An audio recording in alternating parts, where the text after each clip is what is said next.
கிறிஸ்துவை பற்றி மட்டும் பேசினால் போதும்.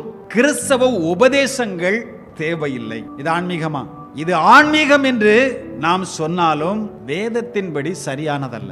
2 யோவான் 9 வாசிக்கிற நேரத்தில் கிறிஸ்துவின் உபதேசத்தில் நிலைத்திராமல் மீறி நடக்கிற எவனும் தேவனை உடையவன் அல்ல. சில பேர் பிதா வேணும், இயேசு கிறிஸ்து வேண்டாம். சில பேருக்கு என்ன தெரியுமா? இயேசு தான் வேணும், பிதாவும் கிடையாது, ஆவியானவரும் கிடையாது, எங்களுக்கு குமாரன். சில பேர் குமாரனையும் பரிசுத்த ஆவியும் விட்டுருவாங்க, பிதாவை மாத்திரம் என்ன செய்வாங்க சொல்லுவாங்க. திருத்துவத்தினுடைய சமநிலைகளை புரிந்து கொள்ளாவிட்டால் நமக்கு என்ன தெரியுமா இருக்கும்? குழப்பம் இருக்கும். பரிசுத்த வேதாகமத்திலிருந்து நாம் கற்றுக்கொள்ளக்கூடிய காரியங்கள் அநேகம்.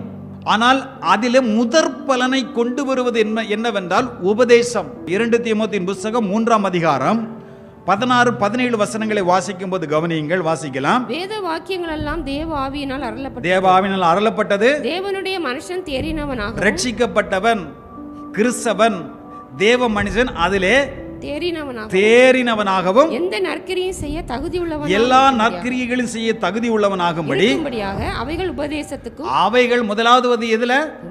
உபதேசம். முதற் பலன் உபதேசத்திற்கும், கடிந்து கொள்ளுதலுக்கும், சீர்திருத்தலுக்கும், நீதியை படிப்பிக்குதலுக்கும் பிரயோஜனம் உள்ளவைகளா இருக்கு. இவைகள் பிரயோஜனம் உள்ள. முதல் பிரயோஜனம் என்ன தெரியுமா? உபதேசம் என்று வருகிறது. அப்ப அந்த உபதேசத்தை தாக்குவதுதான் சாத்தான். ஆதி பெற்றோடத்துல போய் என்ன சொல்லி சொன்னான்? தோட்டத்தில் உள்ள எல்லா கனியையும் புசிக்கலான்னு சொல்லி அவர் சொன்னதுண்டோ அப்படிதானே கேட்கிறான். அவர் சொன்ன வார்த்தையை தான் அவன் தாக்குறான். இதை சாப்பிடுகிற நாட்களிலே நீ சாகவே சாவான்னு சொன்னாரு. இவன் என்ன தெரியுமா சொன்னா? நீ சாகவே சாவதில்லை.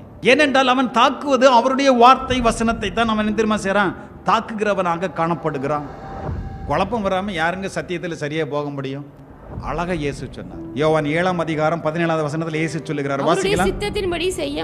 அவருடைய சித்தத்தின்படி செய்ய மனதுள்ளவன் எவன், அவன் படித்தவனோ படிக்காதவனோ ஏழையோ பணக்காரனோ, சித்தத்தின்படி செய்ய மனதுள்ளவன் எவனோ இந்த உபதேசம் தேவனால் உண்டானதோ நான் சுயமாய் பேசுகிறேனோ என்று அறிந்து கொள்வான். நான் சொல்லிய இந்த வார்த்தைகளை கேட்டு இவைகளின்படி செய்கிறவன் எவனோ அவன் கண்மலையின் மேல் தன் வீட்டை கட்டிய புத்தியுள்ள மனுஷனுக்கு ஒப்பிட்டு இயேசு பேசினார். மத்தேயு 7:24 சொல்லப்பட்டிருக்கிறது.